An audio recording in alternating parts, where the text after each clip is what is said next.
Welcome to the Library of Virginia. I'm Mary Julian, one of the curators of our exhibition, We Demand Women's Suffrage in Virginia, which opened earlier this year as part of the library's centennial celebration of the ratification of the 19th Amendment, guaranteeing women's right to vote. Since the library is currently closed during the current health emergency, we wanted to bring some parts of the exhibition to you. Today, I wanted to talk about a couple of items that show how racial discrimination impacted the suffrage campaign in Virginia, which was going on during the era of Jim Crow and segregation. African American women had been interested in the issue of women's suffrage since the end of the Civil War, when African American men gained the right to vote. But when white women organized the Equal Suffrage League of Virginia in 1909 and the Virginia branch of what became the National Woman's Party in 1915, African American women were excluded from membership. But we know that they were strong advocates for women's voting rights.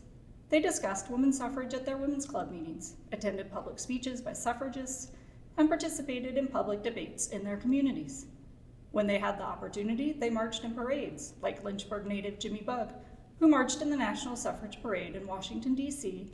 in 1913 with members of Delta Sigma Theta, the sorority she helped organize at Howard University. Prominent women like Portsmouth community activist Josephine Norcom and Richmond Bank president and civil rights advocate Maggie Walker spoke out in favor of women's suffrage. Why were white women so reluctant to include African American women in the fight for suffrage? Proposals to make any changes to suffrage legislation aroused fears among white Virginians that African Americans would return to politics as they had done in the years after the Civil War, and that they would take control of state government. White politicians in Virginia spent decades undoing the reforms of the post-war period, and in 1902 had successfully disfranchised almost all African American men in the state. Anti-suffragists played up this fear and repeatedly made the argument that if women gained the right to vote, then African American women would start voting in large numbers and threaten white supremacy in Virginia.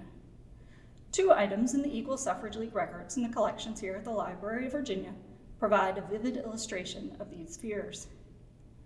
One is a leaflet reprinting an article from the Richmond Evening Journal, warning that 29 Virginia counties would, quote, go under Negro rule if women's suffrage passed. The writer listed the counties where African Americans would, quote, have absolute and immediate control if women could vote, and concludes with the chilling statement that, quote, white rule in Virginia will be swinging on a mighty thin line. This language is painful and disturbing to read today, but it was meant to frighten women's suffrage supporters into changing their minds. Virginia suffragists pushed back with their own arguments. The Equal Suffrage League wanted to keep the issue of race out of the picture, but the League published this leaflet on equal suffrage and the Negro vote to show that women's suffrage was, quote, not a menace to white supremacy. As Equal Suffrage League President Lila Mead Valentine often pointed out, the Virginia Constitution effectively prevented most African American men from voting through literacy tests and the poll tax, and would be just as effective as keeping African American women from the ballot box. And Valentine and the Equal Suffrage League were correct. Although thousands of African American women registered to vote after the 19th Amendment was ratified in 1920, many more thousands of white women registered, and there was no threat to so-called white rule in Virginia.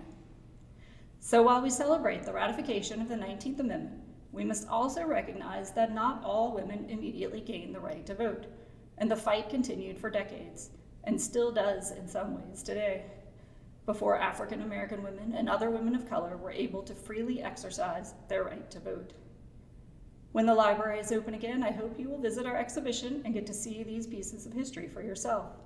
In the meantime, you can learn more about African American suffragists and their fight for voting rights at our website, edu.lva.virginia.gov/wedemand. Thanks for joining us.